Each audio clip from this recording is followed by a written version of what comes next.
ಕಂಠೀರವ ಸ್ಟುಡಿಯೋದಲ್ಲಿ ಅಂಬಿ ಸಮಾಧಿಗೆ ಹಾಲು ತುಪ್ಪ ಬಿಟ್ಟ ಬಳಿಕ ಅಸ್ಥಿಯನ್ನು ಸಂಗ್ರಹಿಸಿ ಶ್ರೀರಂಗಪಟ್ಟಣದ ಕಾವೇರಿ ಸಂಗಮದಲ್ಲಿ ವಿಸರ್ಜನೆ ನಡೆಯಲಿದೆ. ಇಂದು ಮಧ್ಯಾಹ್ನದ ವೇಳೆಗೆ ಅಂಬಿ ಕುಟುಂಬಸ್ಥರು ಶ್ರೀರಂಗಪಟ್ಟಣಕ್ಕೆ ಆಗಮಿಸ್ತಾ ಇದ್ದಾರೆ. ಇದಕ್ಕಾಗಿ ಸಕಲ ಸಿದ್ಧತೆಯನ್ನು ಕೂಡ ನಡೆಸಲಾಗಿದೆ.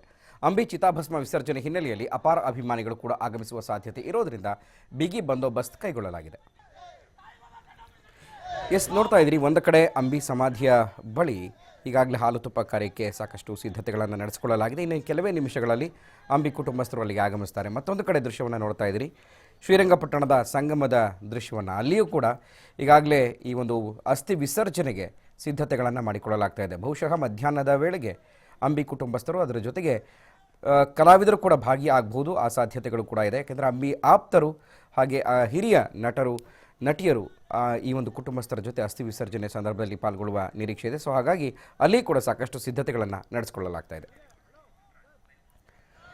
ಈ ಕುರಿತು ಮತ್ತಷ್ಟು ಮಾಹಿತಿಯನ್ನು ನಮ್ಮ ಮಂಡ್ಯದ ಪ್ರತಿನಿಧಿ ಮೋಹನ್ ರಾಜ್ ಕೊಡ್ತಾರೆ. ಮೋಹನ್ ರಾಜ್, ಇವತ್ತು ಅಂಬಿಯವರ ಹಾಲು ತುಪ್ಪ ಕಾರ್ಯ ನೆರವೇರಿದ ನಂತರ ಮಧ್ಯಾಹ್ನದ ಹೊತ್ತಿಗೆ ಶ್ರೀರಂಗಪಟ್ಟಣದಲ್ಲಿ ಅಸ್ಥಿ ವಿಸರ್ಜನೆಗೆ ಕುಟುಂಬಸ್ಥರು ಬರ್ತಾ ಇದ್ದಾರೆ. ಸೊ ಅಲ್ಲಿ ಯಾವ ರೀತಿಯ ಸಿದ್ಧತೆಗಳನ್ನು ನಡೆಸಲಾಗ್ತಾ ಇದೆ, ಏನೇನು ಕಾರ್ಯಗಳನ್ನು ಅಲ್ಲಿ ನಡೆಸಲಾಗುತ್ತೆ, ಯಾವ ಸಿದ್ಧತೆ ನಡೆದಿದೆ ಅಲ್ಲಿ ಅಂತ?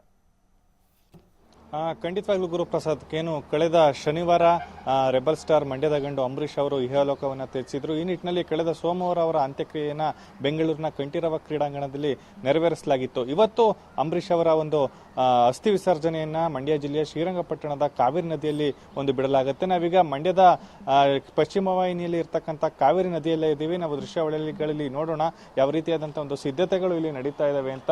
ಬಹು ಮುಖ್ಯವಾಗಿ ಯಾರೇ ಸಾಮಾನ್ಯ ಜನರಿಂದ ಹಿಡಿದು ವಿಐಪಿಗಳು ಯಾರೇ ಮೃತಪಟ್ಟರು ಕೂಡ ಅವ್ರನ್ನ ಅಂತ್ಯಕ್ರಿಯೆಯನ್ನು ನೆರವೇರಿಸಿದಂತ ಬಳಿಕ, ಅಂದ್ರೆ ಒಂದು ಬೆಂಕಿಯಲ್ಲಿ ಸುಟ್ಟಂತ ಬಳಿಕ ಅವರ ಒಂದು ಅಸ್ಥಿಯನ್ನ ತಂದು ಇದೇ ಕಾವೇರಿ ನದಿಯಲ್ಲಿ ಬಿಡ್ತಾರೆ. ಅದು ದಕ್ಷಿಣ ಭಾರತದ ಯಾರೇ ಆದ್ರೂ ಕೂಡ ಇಲ್ಲಿ ಒಂದು ಅಸ್ಥಿಯನ್ನ ತಂದು ಇಲ್ಲಿ ವಿಸರ್ಜನೆ ಮಾಡ್ತಕ್ಕಂಥದ್ದು ತುಂಬಾ ಫೇಮಸ್ ಆಗಿರ್ತಕ್ಕಂಥ ಸ್ಥಳ. ಇಲ್ಲಿ ಒಂದು ಅಸ್ಥಿಯನ್ನ ವಿಸರ್ಜನೆ ಮಾಡಿದ್ರೆ ಅವರಿಗೆ ಮೋಕ್ಷ ಪ್ರಾಪ್ತಿ ಆಗುತ್ತೆ, ಸ್ವರ್ಗ ಪ್ರಾಪ್ತಿ ಆಗುತ್ತೆ ಎನ್ನುವಂತ ಒಂದು ನಂಬಿಕೆ ಇರುವಂತ ನಿಟ್ಟಿನಲ್ಲಿ ಇಲ್ಲಿ ಒಂದು ಅಸ್ಥಿ ವಿಸರ್ಜನೆ ಮಾಡಲಾಗುತ್ತೆ.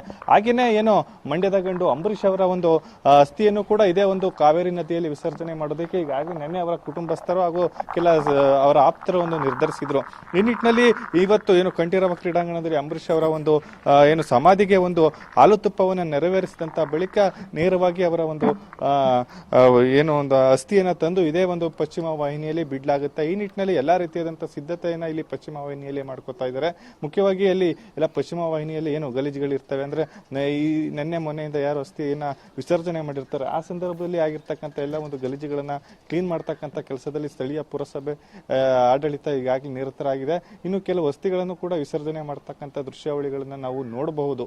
ಈ ನಿಟ್ಟಿನಲ್ಲಿ ಸುಮಾರು 10 ಗಂಟೆಗೆ ಹಾಲು ತುಪ್ಪವನ್ನ ಬಿಡ್ತಕ್ಕಂಥ ಕಾರ್ಯ ಬೆಂಗಳೂರಿನಲ್ಲಿ ನಡೆಯುತ್ತೆ. ಅದಾದಂತ ಬಳಿಕ ಅಂಬರೀಷ್ ಅವರ ಅಸ್ಥಿಯನ್ನ ನೇರವಾಗಿ ತೆಗೆದುಕೊಂಡು ಬೆಂಗಳೂರಿನಿಂದ ಶ್ರೀರಂಗಪಟ್ಟಣಕ್ಕೆ ಬರಲಾಗುತ್ತೆ.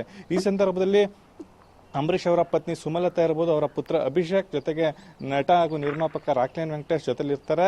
ಜೊತೆಗೆ ಯಶ್ ಮತ್ತೆ ದರ್ಶನ್ ಕೂಡ ಇದೇ ಒಂದು ಸಂದರ್ಭದಲ್ಲಿ ಬರ್ತಕ್ಕಂಥ ಸಾಧ್ಯತೆ ಇದೆ ಅಂತ ಹೇಳಲಾಗ್ತಾ ಇದೆ. ಇದರ ಜೊತೆಗೆ ಸ್ಥಳೀಯ ಜೆಡಿಎಸ್ ಮತ್ತೆ ಕಾಂಗ್ರೆಸ್ನ ನಾಯಕರುಗಳು, ಜೊತೆಗೆ ಅಂಬರೀಷ್ ಅವರ ಮಂಡ್ಯದ ಅವರ ಆಪ್ತರು ಮತ್ತೆ ಅವರ ಬೆಂಬಲಿಗರು, ಅಭಿಮಾನಿಗಳು ಕೂಡ ಸಾಕಷ್ಟು ಅಂದ್ರೆ ಸಾವಿರಾರು ಮಂದಿ ಇಲ್ಲಿ ಭಾಗವಹಿಸತಕ್ಕಂಥ ನಿರೀಕ್ಷೆ ಇದೆ. ಈ ನಿಟ್ಟಿನಲ್ಲಿ ಎಲ್ಲಾ ರೀತಿಯ ಸಿದ್ಧತೆಗಳನ್ನ ಈಗಾಗಲೇ ಕೈಗೊಳ್ಳಲಾಗ್ತಾ ಇದೆ. ಯಾಕಂದ್ರೆ ಅಂಬರೀಷ್ ಅವರು ಮೃತಪಟ್ಟಂತ ಸಂದರ್ಭದಲ್ಲಿ ಅವರ ಪಾರ್ಥಿವ ಶರೀರನ ಮೋಹನ್ ರಾಜ್, ಈಗ ಮಂಡ್ಯ ಜಿಲ್ಲೆಯ ಜನ ಕೂಡ ಹತ್ತಿರದಲ್ಲೇ ಇದ್ದಾರೆ ಶ್ರೀರಂಗಪಟ್ಟಣಕ್ಕೆ. ಸೊ ಹಾಗಾಗಿ ಅವರು ಕೂಡ ಬರುವಂತ ನಿರೀಕ್ಷೆ ಇದೆ. ಸೊ ಭದ್ರತೆ ಏನೇನಾದರೂ ತೆಗೆದುಕೊಳ್ಳಲಾಗಿದೆಯಾ ಮಂಡ್ಯ ಜಿಲ್ಲಾಡಳಿತದಿಂದ ಅಂತ? ಖಂಡಿತವಾಗ್ಲೂ ಗುರುಪ್ರಸಾದ್, ಯಾಕಂದ್ರೆ ಅಂಬರೀಷ್ ಅವರು ನಿಧನರಾದಂತಹ ಸಂದರ್ಭದಲ್ಲಿ ಅವರ ಪಾರ್ಥಿವ ಶರೀರವನ್ನ ಮಂಡ್ಯದ ಸರ್ ಎಂ ವಿಶ್ವೇಶ್ವರಯ್ಯ ಕ್ರೀಡಾಂಗಣಕ್ಕೆ ಕರೆತರಲಾಗಿತ್ತು. ಆ ಸಂದರ್ಭದಲ್ಲಿ ಜಿಲ್ಲಾಡಳಿತ ಇರಬಹುದು, ಪೊಲೀಸ್ ಇಲಾಖೆ ಇರಬಹುದು, ಸಾಕಷ್ಟು ಅಚ್ಚುಕಟ್ಟಾದಂತಹ ಒಂದು ಭದ್ರತೆಯನ್ನ ಕೈಗೊಂಡಿತ್ತು. ಸುಮಾರು 4 ಲಕ್ಷದಷ್ಟು ಜನ ಅಂಬರೀಷ್ ಅವರ ಪಾರ್ಥಿವ ಶರೀರವನ್ನ ದರ್ಶನ ಮಾಡಿದ್ರು. ಯಾವುದೇ ರೀತಿಯಾದಂತಹ ಸಮಸ್ಯೆ ಆಗಿರಲಿಲ್ಲ. ಈ ನಿಟ್ಟಿನಲ್ಲಿ ಇವತ್ತು ಕೂಡ ಅಭಿಮಾನಿಗಳು ಹೆಚ್ಚಿನ ಸಂಖ್ಯೆಯಲ್ಲಿ ಅವರ ಒಂದು ಅಸ್ಥಿ ವಿಸರ್ಜನಾ ಕಾರ್ಯದಲ್ಲಿ ಭಾಗವಹಿಸಿದಂತ ಸಂದರ್ಭದಲ್ಲಿ ಯಾವುದೇ ರೀತಿಯಾದಂತಹ ಸಮಸ್ಯೆ ಆಗದೇ ಇರುವಂತ ನಿಟ್ಟಿನಲ್ಲಿ ಎಲ್ಲಾ ರೀತಿಯಾದಂತಹ ಒಂದು ಭದ್ರತೆಗಳು ಮತ್ತೆ ಎಲ್ಲಾ ಒಂದು ಸಕಲ ವ್ಯವಸ್ಥೆಗಳನ್ನ ಕಲ್ಪಿಸೋದಕ್ಕೆ ಜಿಲ್ಲಾಡಳಿತ ಇರಬಹುದು, ಜೊತೆಗೆ ಪೊಲೀಸ್ ಇಲಾಖೆ, ಕಲಾವಿದರು, ರಾಜಕಾರಣಿಗಳು ಸಾಕಷ್ಟು ಜನ ಬರುವಂತ ನಿರೀಕ್ಷೆ ಇದೆ, ಬರ್ತಾರೆ ಅಂತ ಕೂಡ ಹೇಳಲಾಗ್ತಾ ಇದೆ. ಸೊ ರಮ್ಯಾ ಇವತ್ತೇನಾದ್ರೂ ಬರಬಹುದಾ? ಈ ಒಂದು ಅಸ್ಥಿ ವಿಸರ್ಜನೆ ಟೈಮ್ನಲ್ಲಾದ್ರೂ ಜೊತೆ ಇರ್ತಾರಾ ಅಂತ ಮೋಹನ್?